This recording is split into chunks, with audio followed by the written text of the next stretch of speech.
कुरान में सूरह अल-बकरा में आयत नंबर 104 में अल्लाह ताला सहाबा को कहते हैं कि ओ यू बिलीव, ए लोगों जो ईमान लाए, यानी सहाबा, प्रॉफिट को राइना ना कहो, उनजुर ना कहो। ठीक है, राइना का मतलब होता है कि ज़रा हमारी तरफ तवज्जो कीजिए या हम हाजिर हैं। ठीक है, ये एक अरेबिक वर्ड है।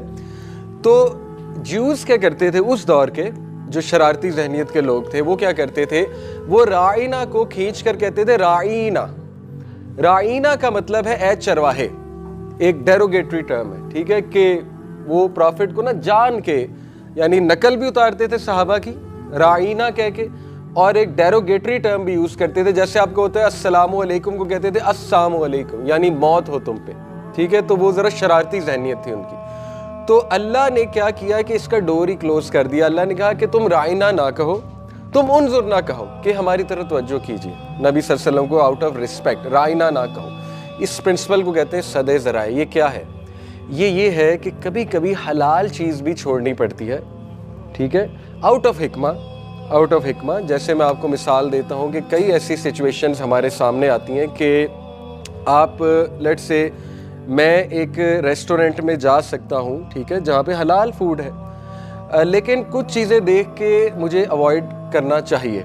ठीक है, कि उससे मिसकंसेप्शन ना कोई फैल जाए। लेट्स से वहाँ म्यूज़िक चल रहा है बहुत ज़्यादा, तो मैं थोड़ा सा मुझे देखना चाहिए एज ए दाई, मैं अपनी बात कर रहा हूँ। बाकी कभी चले गए, कमज़ोरी है, ये एक अलग बात है, लेकिन देखना चाहिए।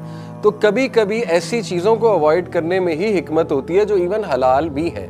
अब मैं आपको बताता हूँ इसकी इम्प्लीकेशन क्या है।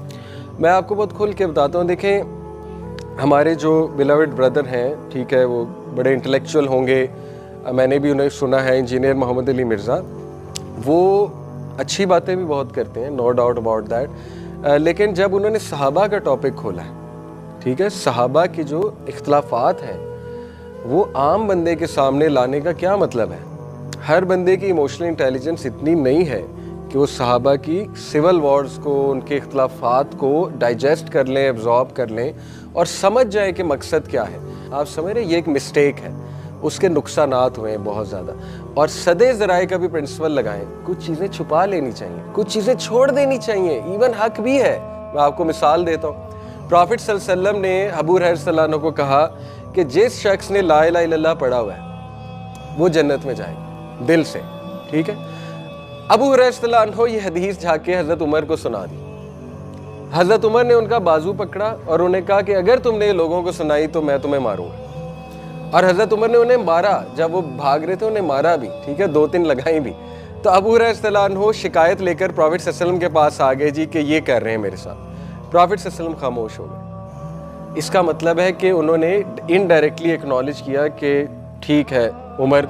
देखिए, हज़रत उमर जो है ना, वो ऐसा कैरेक्टर है कि कई बार उन्होंने एक बात की और उस बात पे वही आ गई। इतना टॉल कैरेक्टर है इस्लामिक हिस्ट्री में उमर बिन अल-खत्ताब। ठीक है, तो हज़रत उमर ने मुनासिब ये समझा उस टाइम पे कि अगर तुम ये अवामुन्नास को हदीस सुनाओगे बदअमली आएगी। ये उनकी हिकमत थी।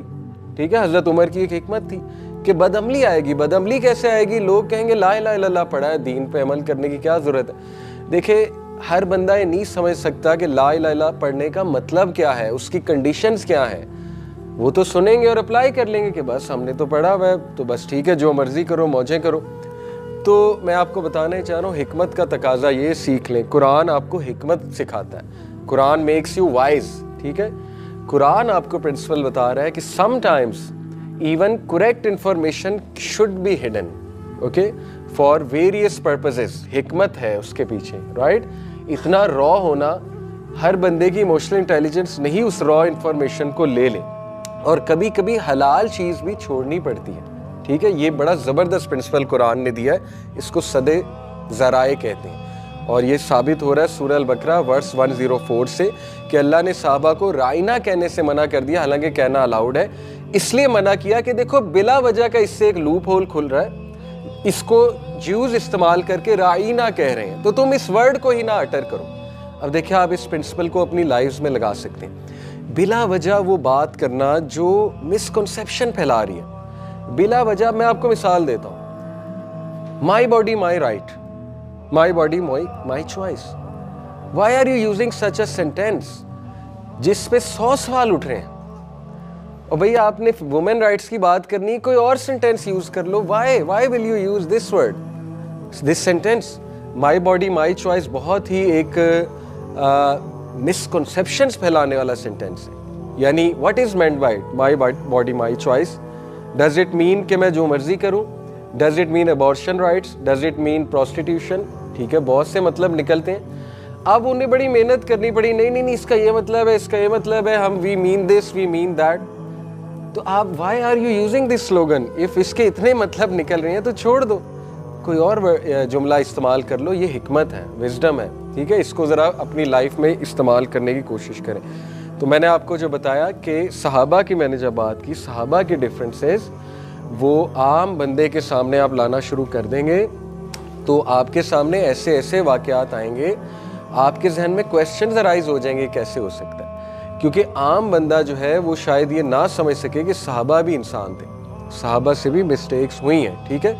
तो सदे ज़राए इस प्रिंसिपल को कहते हैं, इसको ज़रा हमें लगाना चाहिए, अप्लाई करना चाहिए इंशाल्लाह अपनी